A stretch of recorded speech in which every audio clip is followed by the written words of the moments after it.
வணக்கங்க. நான் உங்க ஜோதிடர் எம்.எஸ். குமார் பேசுறேன். என்னுடைய முந்திய பதிவான சனி பகவானுடைய ரேவதி நட்சத்திர பெயர்ச்சி அப்படின்ற பதிவுக்கு ரொம்ப ஒரு ஓவர்வெல்ம் ரெஸ்பான்ஸ் குடுத்துருக்கீங்க. நெறைய பேர் ஃபோன் பண்ணி நெறைய டவுட் கேட்குறீங்க. நம்மளும் ரிசால்வ் பண்ணுறதுக்கு உண்டான இது சொல்றோம். ஸோ எனக்கும் ஒரு சந்தோஷமா இருக்கு. இத்தனை பேர் வந்து அத உன்னிப்பா கவனிச்சு அந்த பாயிண்ட்ஸ நோட் பண்ணிட்டு, அவங்களுடைய இருக்கக்கூடிய ஜாதகத்தில ஒரு டவுட் நம்மட்ட கேட்குறீங்க. நான் ரிசால்வ் பண்ணி குடுக்குறேன். ரொம்ப சந்தோஷம். மேற்கொண்டு மென்மேலும் உங்களுடைய ஆதரவு வந்து இந்த சேனலுக்கும், வரக்கூடிய பதிவுகளுக்கும் இருக்கணும் அப்படின்ட்டு ரொம்ப பணிவன்போட கேட்டுக்கிறேங்க. ஸோ இன்னைக்கு பார்த்தீங்கன்னா, நான் என்ன தலைப்பு பேச விரும்புகிறேன் அப்படின்னு பார்த்தீங்கன்னா, அது காமனா இப்போ ஒரு சமீபமா ஒரு 4, 5 வருஷத்துல நெறைய ஃபேமிலீஸ்ல நடக்கக்கூடிய ஒரு பிரச்சனை. அதாவது திருமண பிரச்சனை அப்படின்ட்டு. ஒரு 10 குடும்பம் இருந்ததுன்னா, ஒரு 4 குடும்பங்கள்ல வயதுக்கு வந்த பெண்கள் ஒரு ஒரு ஒரு 28, 29, 30 வயசு ஆனாலும் பெண்கள் திருமணம் ஆகாம இருக்கிறது. ஆண்கள் பார்த்தீங்கன்னா, ஒரு 40 வயசு ஆனா கூட ஆண்கள் வந்து வரன் கிடைக்காம இருக்கிறது. இதெல்லாம் இப்போ ரொம்ப காமனா இப்ப இருக்கு. இதனால வந்து நெறைய மன உளைச்சல், பெத்தவங்களுக்கு வந்து ரொம்ப மன கஷ்டம். அ அவங்களே இன்னொரு வீட்டு விசேஷத்துக்கு போனா, அங்க இருக்கவங்க உங்க வீட்டு பெண்களுக்கு, பசங்களுக்கு கல்யாணம் ஆகலையான்னு கேட்டு அவங்கள ஒரு துன்பத்துக்கு உள்ளாக்குறது. அதனால ஒரு பெரிய மன அழுத்தத்துக்கு பெத்தவங்களும் சரி, அந்த பிள்ளைகளும் சரி ஆளாவுறது அப்படின்றது இன்னைக்கு காமனா நடந்துக்கிட்டே இருக்கு. இதுக்கெல்லாம் என்ன காரணம் அப்படின்னா, சமூக பொருளாதார ரீதியா சில காரணங்கள் இருக்கு. அடிப்படையா பார்த்தீங்கன்னா, அவங்களுடைய ஜாதக அடிப்படையில ஒரு சில கிரகங்கள் திருமணத்தை தடை செய்யக்கூடிய அமைப்பில இருந்துகிட்டே இருக்கும்.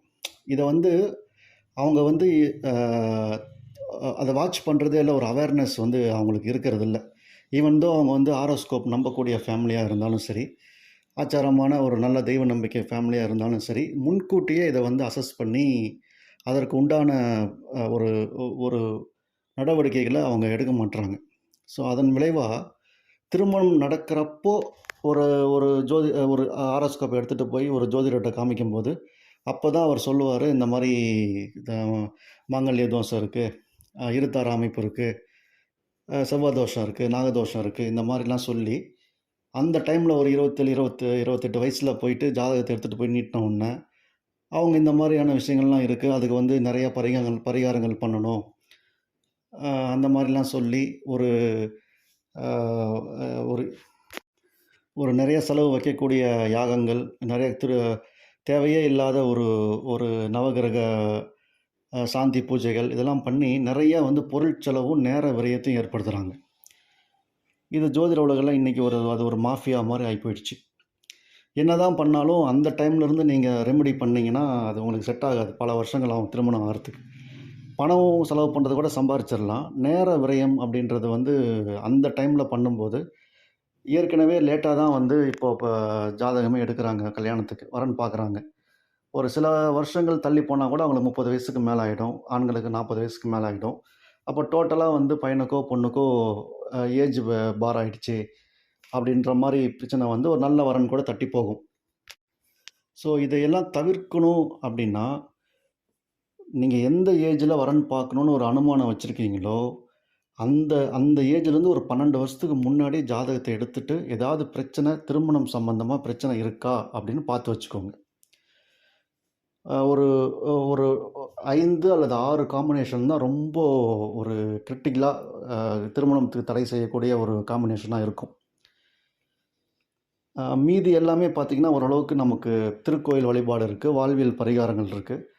நீங்க இப்போ உதாரணத்துக்கு ஒரு 28 வயசுல அ 27, 28 வயசுல வந்து வரன் பார்க்க போறீங்க அப்படின்னா, ஒரு 18 வயசுலயே ஒரு வீட்டுக்கு பக்கத்துல இருக்க ஒரு நல்ல ஜோதிடர அணுகி, பேரண்ட்ஸ் ஜாதகத்த அதாவது பேரண்ட்ஸ் போயிட்டு அந்த பையனோ, பொண்ணோ அவங்களுடைய ஜாதகத்த வந்து காமிச்சு, இதுல அந்த மாரி ஏதாவது திருமண தடைகள் உள்ள அமைப்புகள் இருக்கா? அப்படின்னு பார்த்துட்டு, அதுக்கு என்ன திருக்கோயில், என்ன பரிகாரம்ன்னு பார்த்துட்டு, அப்ப இருந்தே நீங்க பொறுமையா செய்ய ஆரம்பிச்சீங்கன்னா, அவங்களுடைய திருமண வயதில வந்து ஆட்டோமேட்டிக்கா ஒரு நல்ல வரன் கிடைக்கிறதுக்கு வாய்ப்பு இருக்கு.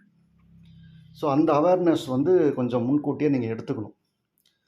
ஆ ஸோ இப்போ என்ட்ட சமீபமா வரக்கூடிய பல பேரண்ட்ஸ் வந்து நிறைய இந்த பிரச்சனைகள் திருமணம் சம்பந்தமா தடை ஏற்படுத்தக்கூடிய கிரக அமைப்ப வச்சுட்டு 30 வயசு, 32 வயசு, 35 வயசுல தான் வராங்க. ஸோ அதுக்கு நான் என்ன பரிகாரம் சொன்னாலும் ஒரு குறிப்பிட்ட கால அளவு கண்டிப்பா ஆகும். இப்போ இந்த இந்த கோயிலுக்கு வந்து இத்தனை நாள் போங்க. இந்த தெய்வத்தை வழிபடுங்க. இப்போ வந்து ஒரு சுக்கிர தோஷம் இருக்குது, இப்போ கும்பகோணத்தில் இருக்க மகாலட்சுமி புரீஸ்வரர் இந்த மாதிரியான கோயில்கள் நம்ம சொல்லி போய் வழிபடும் பொழுது தொடர்ச்சியாக அவங்க போகணும். ஒரு தடவை 2 தடவை போயிட்டு ஆகலையே அப்படின்றாங்க. இதுவே கொஞ்சம் முன்னாடியே சில வருடங்களுக்கு முன்னாடியே வந்தால், ஸோ வருஷத்துக்கு ஒரு தடவை 2 தடவை அந்த கோயில்களுக்கு போயிட்டு பரிகாரம் பண்ணிவிட்டு, வாழ்வியல் பரிகாரம் என்ன தான தர்மம் பண்ணணும், சாது சன்னியாசிகளுக்கு உணவு கொடுக்கறது, இந்த மாதிரிலாம் வந்து முன்கூட்டியே நம்ம வந்து அறிவுறுத்தும் பொழுது, அவங்க அதை செய்யும் பொழுது, ஒரு குறிப்பிட்ட காலத்தில் வரன் தேடக்கூடிய காலத்தில் ரொம்ப லகுவாக, ரொம்ப இயல்பாக அவங்களுக்கு வரன் கிடைச்சிரும்.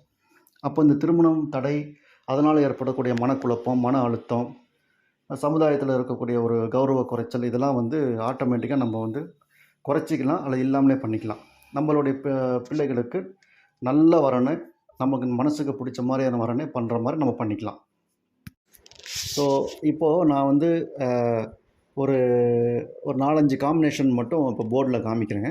இந்த மாதிரி காம்பினேஷன் வந்து உங்களுடைய பிள்ளைகள் ஜாதகத்தில் இருந்தாலோ, இல்லை உங்களுடைய ஜாதகத்தில் திருமணம் ஆகாத உங்களுடைய ஜாதகத்திலேயே இருந்தாலோ, நீங்கள் கொஞ்சம் உஷாராக இருந்துக்கணும். உஷாராக இருந்து கொஞ்சம் ஒரு அடிப்படையாக பக்கத்தில் இருக்கக்கூடிய ஜோதிடர்களை அணுகி, இதுக்கு என்ன பண்ணலாங்க அப்படின்றது மாதிரி கேட்டு, அந்த ரெமிடிஸ்லாம் வந்து இமீடியட்டாக ஸ்டார்ட் பண்ணிடுங்க.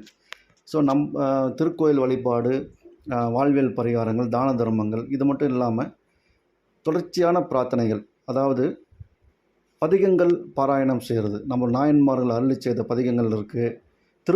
சில திருப்புகள் வந்து திருமணத்தை விரைவுபடுத்தி பண்ணி கொடுக்கும். இதெல்லாம் நம்பிக்கையோடு பாராயணம் பண்ணும் பொழுது நிச்சயமாக ஒரு சில கிரக அமைப்பு தவிர, அதாவது வந்து ஒருத்தருக்கு வந்து தாம்பத்திய சுகமே கிடைக்கக்கூடாது, மன வாழ்க்கையை அமையக்கூடாது, அப்படியே அமைஞ்சாலும் கணவன் மனைவிக்குள்ள அந்யோன்யம் இருக்கக்கூடாது அப்படின்ற ஒரு ஒரு ஒரு கொடுங்கர்மாவை சுமந்துக்கிட்டு வந்தால் தவிர மீது எல்லா பிரச்சனைகளுக்குமே அந்தந்த கிரக அடைவுகளுக்கு உண்டான தன்மைகளை பொறுத்து திருமண வாழ்வு என்பது நிச்சயம் உண்டு.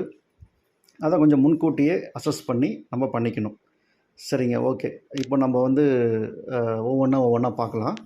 சரிங்க, இப்போது நேயர்கள் வந்து இந்த போர்டை பாருங்கள். திருமண வாழ்க்கையை வந்து தடை செய்யக்கூடிய, அல்லது திருமண வாழ்க்கையை வந்து கொஞ்சம் போஸ்ட்பான் பண்ணக்கூடிய, அல்லது திருமணம் அமைந்தாலும் உங்களுக்கு ஸ்பௌஸோட வந்து பிரச்சனைகளை கொடுக்கக்கூடிய ஒரு மிக மோசமான அமைப்பு இந்த சுக்கிரன் ராகு காம்பினேஷன். ஏன் அப்படின்னா, சுக்கிரன் அப்படின்றது கலத்திரக்காரகன். ஒருவருக்கு கலத்திரம் அமையணும் அப்படின்னாலே சுக்கிரன் நல்லா இருக்கணும். ஒரு ஆட்சி உச்சமாகவோ ஸ்தான பலம் பெற்றோ கண்டிப்பாக இருக்கணும். ஸோ அந்த மாதிரியான சுக்கிரன் ராகு அப்படின்ற அந்த ஒரு பேராசை கிரகத்தோடு சேரும் பொழுது ஒரு இல்யூஷன், அதாவது ஹாலுசினேஷன்ஸை கிரியேட் பண்ணுவார். தன்னுடைய துணையை பற்றி ஒரு நம்ப முடியாத அல்லது மிகைப்படுத்தப்பட்ட விஷயங்களை கற்பனை பண்ணிப்பார்.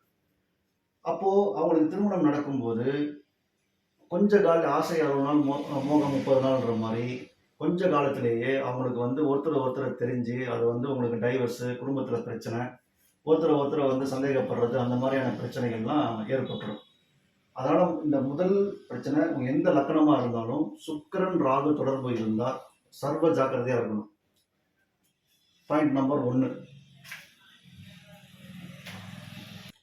இப்போ பாருங்க, நம்ம ஏற்கனவே சுக்கிரன் ராகு வந்து பிரச்சனை அப்படின்னு சொன்னோம். இப்போ அந்த சுக்கிரன் ராகு இந்த 2 பேரும் சேர்ந்து இருந்து இந்த 2 பேர்த்துல யாராவது ஒருத்தர் வந்து கேது சாரம் வாங்கியிருக்காருன்னு வைங்க. சப்போஸ் அஸ்வினியில் இருக்காருன்னு வைங்களேன், இது மிக மிக கொடுமையான ஒரு அமைப்பு. 2 பேருமே கேது சாரம் வாங்கியிருந்தாங்க. சுக்கிரன் ராகு சேர்ந்த மகத்தில் இருந்தாலோ, மூலத்தில் இருந்தாலோ, அல்லது வந்து அஸ்வினியில் இருந்தாலோ மிக மோசமான பாதிப்பு கலஸ்திர வாழ்க்கையில் ஏற்படும்.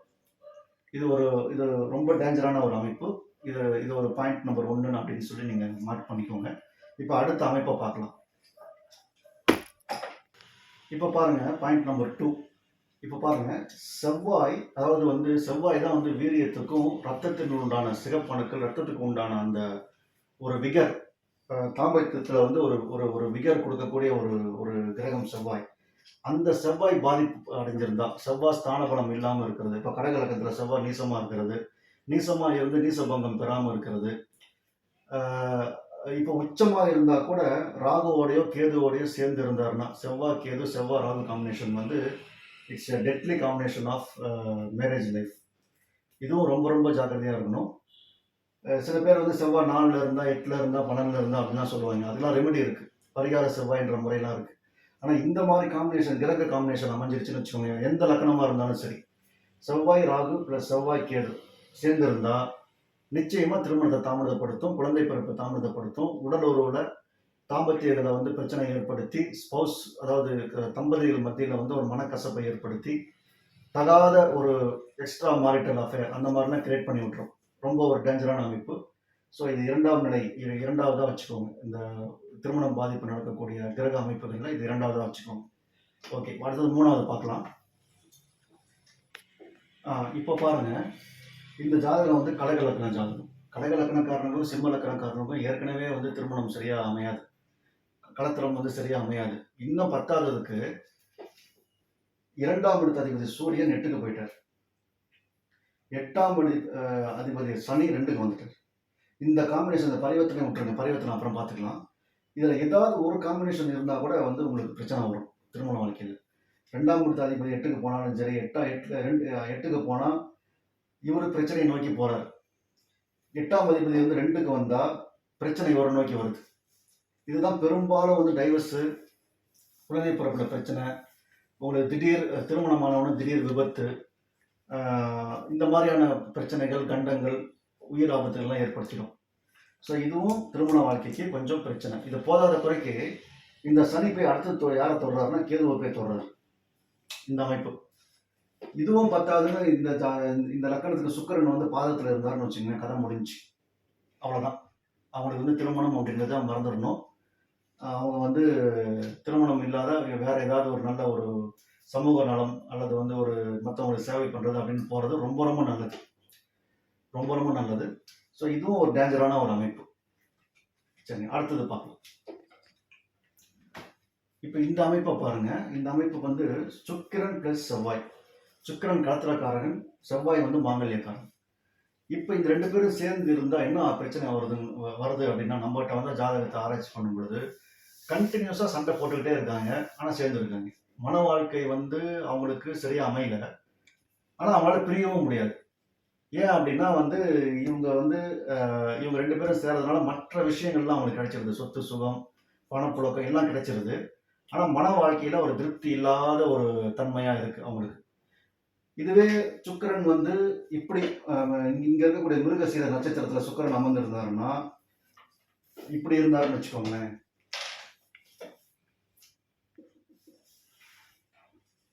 மிருகசீர நட்சத்திரத்தில் சுக்கிரன் அமர்ந்திருந்தாருன்னா இந்த காம்பினேஷன் என்ன பண்ணும், நட்சத்திர சாரம் வாங்கின காம்பினேஷன் என்ன பண்ணும் அப்படின்னா, ஸ்பௌஸில் ஏதாவது ஒருத்தருக்கு வந்து தாம்பத்திய நீடு வந்து ரொம்ப அதிகமாக இருக்கும், இன்னொருத்தர் வந்து அதை கொடுக்க முடியாமல் இருப்பாங்க. இதனாலே டெய்லி பிரச்சனை, சண்டை சச்சரவுலாம் வரும். செவ்வாய் ஆதிக்கத்தில் இருக்கக்கூடிய சுக்கிரன். இதே சுக்கிரன் வந்து ராகு சாரத்தில் நம்ம ஃபர்ஸ்ட் பாயிண்ட் பார்த்தோம் இல்லைங்களா, திருவாதிரையில் உட்காந்துருந்தாருன்னு வைங்க, டோட்டலாக அப்படியே மாறும். ஆப்போசிட் செக்ஸ், ஆப்போசிட் ஜெண்டரில் இருக்கிறவங்களுக்கு வந்து தாம்பத்தியம் அதிகமாக தேவைப்படும், இவங்க கொடுக்க முடியாது, பிரச்சனை வரும். ஸோ இந்த இடத்துல பார்த்தீங்கன்னா சுக்கிரன் செவ்வாய், ஏற்கனவே நம்ம பார்த்தது வந்து சுக்கிரன் ராகு, சுக்கிரன் கேது காம்பினேஷன்ஸ்லாம் வந்து திருமண வாழ்க்கைக்கு நிச்சயமாக பிரச்சனை பண்ணும். சரி, அடுத்தது பார்க்கலாம். இப்போ இது பாருங்க, இது ரொம்ப ரொம்ப முக்கியமான ஒரு காம்பினேஷன். சனியும் சந்திரனும் சேர்ந்திருக்கிறது. இப்படியே சேர்ந்திருக்கலாம், இல்லை திரிகோணத்தில் சேர்ந்திருக்கலாம். சனி சந்திரன் இங்க இருந்து சனி வந்து 1 2 3 4 5 இங்க இருக்கலாம், சனி இப்படி இருக்கலாம். இல்லை சனியோட நட்சத்திரத்தில் ஏதாவது ஒரு நட்சத்திரத்தில் பூச நட்சத்திரம் எங்க இருக்குன்னா இதுல வந்து சந்திரன் இருக்கலாம். ஸோ எப்படியோ ஒன்று சனி சந்திரன் காம்பினேஷன் ஏற்படும் பொழுது உணர்வு காரணமான சந்திரன் மந்தத்தன்மை உள்ள சனியோட சேரும் பொழுது இதுவும் வந்து திருமணத்தை வந்து ரொம்ப பாதிக்குது, ரொம்ப ரொம்ப பாதிக்குது. நிறைய பேர் வந்து இதை புணர்ப்புன்னு சொல்லுவாங்க, நம்ம அந்த மாதிரி பேர் வைக்கல. பட் ஆனால் இது வந்து திருமண தடை ஏற்படுத்தக்கூடிய ஒரு காம்பினேஷன். ஸோ இதுக்கும் ரெமெடி இருக்கு, கோயில் வழிபாடுகள் மற்றும் வாழ்வியல் பரிகாரங்கள் இருக்கு. அதை தொடர்ச்சியாக செஞ்சுட்டு வரும்போது இதற்கும் தீர்வு உண்டு. சரிங்க, அடுத்த காம்பினேஷன் பார்ப்போம். இப்போ திருமண தடை ஏற்படுத்தக்கூடிய காம்பினேஷன்ஸில் வந்து சில காம்பினேஷன்ஸ் வந்து தன்னுடைய துணைக்கு வந்து உயிர் ஆபத்தை ஏற்படுத்தும். இது வந்து பெரும்பாலான ஜாதகத்தில் அப்படி நடக்கிறது இல்லை. ஆனால் ஒரு சில ஜாதகங்களில் இந்த மாதிரி திருமணம் ஆனவொடனே ஒரு 3 மாதம் 6 மாதம் அந்த மாதிரியான காலகட்டத்திலே வந்து ஒரு உயிர் ஆபத்தோ அல்லது வந்து நிரந்தர பெட்ரிட்டனாக இருக்கிற மாதிரியான ஒரு ஒரு விபத்துகளோ நடக்கிறது மாதிரி நிறையா நடக்குது. இதில் அது நடக்கக்கூடிய அந்த தன்மையில் பார்த்தீங்கன்னா, அந்த சூரியன் செவ்வாய் காம்பினேஷன் வந்து கொஞ்சம் டேஞ்சர். அதனால் உடனே வந்து எல்லா சூரிய செவ்வாயும் இப்படி பண்ணிவிடும் அப்படின்னு நினைக்கக்கூடாது. இப்போ வந்து இந்த மாதிரி காம்பினேஷன் ஒருத்தருக்கு இருக்குது. இது வந்து ஒரு 7ஆம் இடம்னு வச்சுக்கோங்களேன். 7th இருக்கு. இந்த சனியும் வந்து பார்த்தீங்கன்னா அவங்களுக்கு ஸ்தான பலம் இழந்து காணப்படுறார். நீசம், டிப்ளேஷன் அப்படி காணப்படுறாருன்னு வச்சுக்கோங்க. ஸோ இதுக்கு வீடு கொடுத்தவனும் வந்து பலம் குன்றி காணப்படுறாரு. இந்த சூரியன் செவ்வாயில இந்த சூரியன் திசையோ செவ்வாய் திசையோ வரும் பொழுது, ஸோ இது வந்து ஒரு மாரகஸ்தானமாகவோ அல்லது பாதகஸ்தானமோ அமைந்த ஒரு ஒரு ஜாதக அமைப்புக்கு நிச்சயமா இந்த இந்த கிரக அமைப்பு வந்து பிரச்சனை ஏற்படுத்தும். ஸோ ஆப்போசிட்ல இருக்கிற பெண், ஆணோ பெண்ணோ, அதாவது வந்து ஆப்போசிட் ஜெண்டருக்கும் இந்த மாதிரி கிரக அமைப்பு இருக்குதா, அதை பார்த்து சேர்த்தலாமா, கிரக திசைகள்லாம் வருதா, இதெல்லாம் பார்த்து தான் சேர்த்தணும். இது கொஞ்சம் டேஞ்சரான ஒரு அமைப்பு. திருமண வாழ்க்கைக்கு இது ஒரு டேஞ்சரான ஒரு ஒரு காம்பினேஷன், கிரக காம்பினேஷன். இந்த அமைப்பு பார்த்தீங்கன்னா, இது வந்து பார்த்தீங்கன்னா காலபுருஷனுக்கு 7ஆம் இடம் துலா ராசி மண்டலம். சுக்கிரன் வந்து இதுக்கு லார்டு. சுக்கிரனுடைய வீடு வந்து துலாம். இந்த துலாம் வந்து பொதுவாக பார்த்தீங்கன்னா இனப்பெருக்க உறுப்புகளை குறிக்கும். அதாவது நம்மளுடைய பிறப்பு உறுப்பிலிருந்து கர்ப்பப்பைக்கு வரைக்கும் செல்லக்கூடிய அந்த பாதை இருக்கு பார்த்தீங்களா, அதை குறிக்கும்.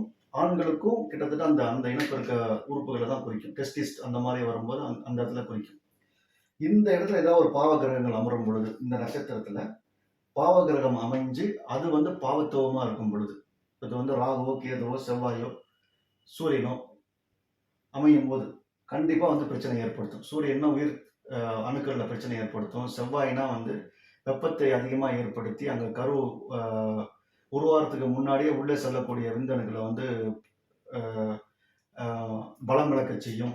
ராகு கேதுவாக இருந்தால் வந்து ஒரு ஒரு ஒரு குறையுள்ள ஒரு உயிரணுக்களை வந்து ஒரு மாறுபாடு அடைய செய்து அது சம்பந்தமான வியாதிகளை உண்டு பண்ணும். கேதுவாக இருந்தால் ஒரு கட்டிகளை, அது நரம்பு முடிச்சுகளை அந்த பாதையில் ஏற்படுத்தும். ஸோ இந்த மாதிரி அமைப்பு இருக்கிறவங்களுக்கு பார்த்தீங்கன்னா நிறையா வந்து குழந்தை பிறப்பில் தாமதம், குழந்தை பிறக்கிறதுல கஷ்டம், இந்த மாதிரிலாம் ஏற்பட்டு அவங்க வந்து செயற்கை கருத்தரிப்பு மையத்துக்கு போயிட்டு ஏதாவது பண்ணுற மாதிரி இருக்கும். இதனாலே தம்பதிக்குள்ள பிரச்சனை ஏற்பட்டு டைவர்ஸ் வரைக்கும் போகிறதுக்கு கூட சான்ஸ் இருக்குது. ஸோ இதுக்கும் ரெமெடி இருக்குது. ஸோ இந்த காம்பினேஷனும் நம்ம வந்து முன்கூட்டியே பார்த்து வச்சுக்கணும். இப்போது இந்த சனி கேது காம்பினேஷன் பாருங்கள். இது வந்து ரொம்ப டேஞ்சரான ஒரு காம்பினேஷன் ஃபார் மேரேஜு. அதுவும் பார்த்திங்கன்னா இந்த சனி கேது வந்து மோட்ச ராசி மண்டலத்தில் இருக்குது, மீனராசியில் இருக்குது. இது வந்து ஒரு ஜாதகரை வந்து வெளிநாடு அனுப்பும், நல்லா படிக்க வைக்கும், சமுதாயத்தில் நல்ல ஒரு பெயர் புகழ் கிடைக்கும். ஆனால் திருமண வாழ்க்கை செட்டே ஆகாது. ரொம்ப ரொம்ப கஷ்டம் இந்த மாதிரி அமைப்புலாம் வந்துச்சுன்னா. இந்த சனி கேது காம்பினேஷனும் ரொம்ப டேஞ்சர். சனி சந்திரன் காம்பினேஷனை விட சனி கேது காம்பினேஷன் வந்து ரொம்ப ரொம்ப டேஞ்சரான காம்பினேஷன். ஸோ இதுக்கும் இந்த மாதிரி அமைப்பு ஜாதகத்தில் இருந்தாலும் அவர்களும் கொஞ்சம் இதை கவனித்து என்ன ரெமெடியோ அதை பண்ணிக்கணும். இது வந்து பார்த்திங்கன்னா பொதுவாக வந்து இது விரக்தி மனநிலையை கொடுத்து ஆப்போசிட் ஜெண்டர் மேலே வந்து ஒரு பற்று இல்லாத தன்மையை கொடுத்து தொழில் இந்த மாதிரி ஆம்பிஷனை வளர்த்தி விட்டு உங்களுக்கு தொடர்ச்சியாக வந்து திருமணத்தை மறுத்து அந்த காலகட்டங்கள்லாம் தாண்டி போனதுக்கப்புறம் திருமணமே வேண்டாம் அப்படின்ற மாதிரியான ஒரு அமைப்பை கொண்டு வந்து இந்த சனி கேது காம்பினேஷன் வந்து கொடுத்துரும். இந்த சனி கேது காம்பினேஷன் எங்கே இருந்தாலும் சரி ப்ராப்ளம் தான். அதுவும் சனியோ கேதுவோ ஏதோ ஒரு சூழ்நிலையில் அவங்களோட சொந்த காலிலே நிற்கிற மாதிரி வந்துருச்சுனாலும் அது பிரச்சனை தான். இப்போ இந்த மீனராசி மண்டலத்தில் சனி கேது இருக்குது. சனி தனித்து மீனத்தில் இருந்து கேது வந்து கடகத்தில் இருந்தாலும் அது திரிகோண இணைவு தான். நம்ம கேந்திர இணைவு பார்க்க வேண்டியதில்லை. திரிகோண இணைவும் ரொம்ப ஒரு உயிர் காரகத்துவங்கள உயிர் சம்பந்தமான இந்த மேரேஜு, அன்பு, அந்யோன்யம், உடல் உறவு, தாம்பத்தியம், இந்த சுகம், இந்த மாதிரியான விஷயங்களை டெஃபினட்டாக வந்து ஒரு பாதிப்புக்கு உள்ளாக்கும். ஸோ இந்த காம்பினேஷனும் ரொம்ப கவனமாக பார்த்துக்கணும். இப்போது இந்த அமைப்பை பாருங்கள். இந்த அமைப்பு வந்து பார்த்தீங்கன்னா 2, 7, 11 தொடர்பாக வருது. 2ஆம் இடம், லக்கணத்துக்கு 2ஆம் இடம், லக்கணத்துக்கு 7ஆம் இடம், லக்கணத்துக்கு 11ஆம் இடம். குடும்பஸ்தானாதிபதி, கலஸ்திர ஸ்தானாதிபதி மற்றும் லாபாதிபதி. இவர்களுடைய ஒரு ஸ்ட்ராங் கன்ஜக்ஷன், ஒரு இணைப்பு வந்து ஒரு அசாதாரணமான சூழ்நிலையில் தசாபுத்தி சரியில்லை அப்படின்னா 2வது திருமணத்தை கொடுத்துரும். தன்னோட துணை வந்து சரியில்லாமல் போகிறது, முதல் துணை அல்லது வந்து ஒருத்தருக்கு ஒத்து போகாமல் அவங்களே வந்து டைவர்ஸ்க்கு போகிற மாதிரியான அமைப்பை ஏற்படுத்தி உங்களுக்கு கொடுத்துரும். இல்லை கிரக நிலைகள் சரியில்லை, கொஞ்சம் எக்குத்தப்பான கிரகங்கள் நிலைகள் இருக்குது, தசாபுத்தி இருக்குது அப்படின்னா ஒரு துணையை வந்து இல்லாமல் பண்ணிவிட்டு, ஏதாவது ஒரு சூழ் இல்லாமல் பண்ணிவிட்டு, அதுக்கப்புறம் அவங்க வந்து மன கஷ்டத்தை தாங்கி 2வது துணையை அவங்க திருமணம் பண்ணுற மாதிரியான ஒரு அமைப்பை வந்து ஏற்படுத்திடும். ஸோ இந்த மாதிரி கிரக அமைப்பு இருக்கிறவங்க கொஞ்சம் லேட் மேரேஜ் பண்ணால் நல்லது. சில பரிகாரங்கள்லாம் பண்ணிக்கிட்டு கொஞ்சம் லேட் மேரேஜ் பண்ணிங்கன்னா அந்த 2 தார அமைப்பு அந்த இதை வந்து நீங்கள் அவாய்ட் பண்ணிக்கலாம். 2 தாரம் அல்லது 2 கலஸ்திரம் இருக்கிறவங்க, இல்லை மல்டிபிள் கலஸ்திரம் இருக்கிறவங்கலாம் பார்த்தீங்கன்னா இந்த 2, 7, 11 காம்பினேஷன் வந்து நிறைய பேருடைய ஜாதகத்தில் இருக்குது. ஸோ இந்த ஒரு காம்பினேஷனும் கொஞ்சம் பார்த்துக்கோங்க. இந்த மாதிரி இருந்தால் கொஞ்சம் லேட் மேரேஜ் பண்ணிக்கிட்டு கொஞ்சம் இறை வழிபாடுகள் இந்த மாதிரிலாம் பண்ணிக்கிட்டு பண்ணுங்கள். ஏதோ 2 திருமணம்னா நல்லாயிருக்கும் அப்படின்னு நினச்சிக்காதீங்க. 2வது திருமணமும் பிரச்சனையாக தான் இருக்கும். ஸோ 2 தாரம் அமைப்பு அப்படின்றபோது ஓகே நல்லது தானே நினைக்கக்கூடாது. திருமண வாழ்க்கை மொத்தத்தில் கொலாப்ஸ் ஆகும். அது எத்தனை தாரம் நீங்கள் பண்ணால் என்ன, எத்தனை கலஸ்தரம் பண்ணால் என்ன. ஒரு பெண்ணே இருக்காங்க, மல்டிபிள் டைவர்ஸ் ஆகுது, திரும்ப திருமணம் பண்ணியும் அவங்களுக்கு வந்து பிரச்சனை இருக்குது அப்படின்னா கண்டிப்பாக இந்த அமைப்புகள் இருக்கும். இதோடு சேர்ந்து நான் ஏற்கனவே சொன்ன சுக்கிரன் ராகு, சனி கேது, சுக்கிரன் செவ்வாய், 2ஆம் இடத்துக்கு 8ஆம் இடத்ததிபதியினுடைய தொடர்பு, இந்த மாதிரியான காம்பினேஷன்ஸ் வந்து ஏதாவது ஒரு காம்பினேஷன் இருக்கிறதுக்கு வாய்ப்பு இருக்குது. ஸோ இந்த மாதிரி அமைப்பு இருந்தாலும் நீங்கள் வந்து இது கொஞ்சம் ஒரு கேர் எடுத்து ஒரு நல்ல ஒரு இறை வழிபாடுகள் இதெல்லாம் பண்ணி உங்கள் தோஷத்தை வந்து நிவர்த்தி பண்ணிக்கோங்க. பொதுவாக திருமணம் தடைபடுறதுக்கு நிறைய காரணங்கள் இருக்குது. இந்த கிரக அமைப்பு காரணம் இருக்குது. இது மட்டும் இல்லாமல் ஒரு சில குடும்பமாக வரக்கூடிய ஒரு சில சாபங்கள், சில தோஷங்கள் இந்த மாந்தி வழியாக நம்ம பார்க்கலாம். அப்புறம் முன்னோர்களுக்கு வந்து சரியான திதி தர்ப்பணம், பித்ரு சாபம் இந்த மாதிரியான அமைப்புகள் இருந்தாலும் திருமணம் வந்து தள்ளி போகும். ஸோ அதெல்லாம் ஒரு நல்ல ஒரு தேர்ந்த ஜோதிடர்கிட்ட போயிட்டு தெளிவாக அனலைஸ் பண்ணி பக்காவாக டாக்குமெண்ட் பண்ணி வச்சு என்னென்ன பண்ணணும் அப்படின்றத பீரியாடிக்கலாக பண்ணிக்கிட்டே இருந்தீங்கன்னா இந்த மாதிரியான திருமண தடை அமைப்புகள்லாம் நம்ம தாண்டி நமக்கு ஒரு நல்ல ஒரு மன வாழ்க்கை, அதுக்கு நல்ல ஒரு மகட்பேறு இதெல்லாம் வந்து கிடைக்கிறதுக்கு வாய்ப்பு இருக்குது. ரொம்ப நன்றிங்க. முருகனை வணங்கிக்கிறேன். ஸோ நம்ம இது வரைக்கும் பார்த்தது பார்த்தீங்கன்னா ஒரு நிமிஷம். ஸோ இப்போ பார்த்தீங்கன்னா நம்ம இது வரைக்கும் பார்த்தது ஒரு சில கிரக காம்பினேஷன்ஸ், இப்போ கிரக அமைப்புகள், கிரக அடைவுகள், கிரக சந்திப்புகள் இதெல்லாம் வந்து திருமணத்தை எப்படி பாதிக்கும் அப்படின்றத பார்த்தோம். இதுக்கு தாண்டி ஒரு சில பேர் வந்து தாம்பத்திய சுகமே அனுபவிக்க முடியாது அல்லது வந்து அவங்க திருமணமே ஆகக்கூடாதுன்ற தன்மைகள்லாம் இருக்கும். ஸோ அவங்களுக்கு மட்டும்தான் நம்ம வந்து தீர்ப்பு சொல்ல முடியாது. அது வந்து இறைவன் சிவபெருமான் பார்த்து அவங்களுக்கு வந்து கல்யாணம் பண்ணி வச்சாதான் உண்டு. அதனால் வந்து மற்ற காம்பினேஷன்ஸ்லாம் வந்து நான் ஏற்கனவே பேசின மாதிரி முன்கூட்டியே கொஞ்சம் பார்த்து வச்சுக்கிட்டிங்கன்னா அதுக்குண்டான பரிகாரங்கள், அதுக்குண்டான வாழ்வியல் பரிகாரங்கள், தான தர்மங்கள், அதற்குண்டான சிறப்பு ஏதாவது உண்மையாகவே செய்யக்கூடிய திருக்கோயிலில் செய்யக்கூடிய சில யாகங்களில் நீங்களும் ஒரு மெம்பராக கலந்துக்கிட்டு உங்களால் முடிஞ்ச ஒரு யாக சமைத்துகள் அல்லது யாகத்துக்கு உண்டான நெய் அந்த மாதிரியான ஒரு உங்களால் முடிஞ்ச ஒரு ஒரு ஒரு வழிபாட்டை பண்ணும் பொழுது, தொடர்ச்சியாக பண்ணும் பொழுது நிச்சயமாக நான் சொன்ன இந்த 7 கிரக அமைப்புக்கு உண்டான தோஷத்தையும் போக்கிக்கலாம். இது இல்லாமல் வீடியோவுடைய அந்த லென்த்து கருதி இன்னும் நிறைய காம்பினேஷன் எல்லாம் சொல்ல முடியல. இதெல்லாமே வந்து நான் ஜாதகம் பார்த்த வகையில் திருமண தடையை ஏற்படுத்தக்கூடிய அமைப்புகளாக இருக்குது. இதுக்கு முன்னாடி வரைக்கும் ட்ரெடிஷ்னலாக பார்க்குறவங்க வந்து செவ்வாய் தோஷம், நாக தோஷம் அப்படிலாம் சொல்லிட்டு இருக்காங்க. அதெல்லாம் பெருசாக டிஸ்டர்ப் பண்ணல. அது ஏன் அப்படி சொன்னாங்க அப்படின்றது வந்து அது அவங்க ஸ்கூல் ஆஃப் தாட். ஸோ எக்ஸ்பீரியன்ஸில் இந்த மாதிரி கிரக அமைப்புகள் எந்த லக்கணமாக இருந்தாலும் பிரச்சனை பண்ணுது.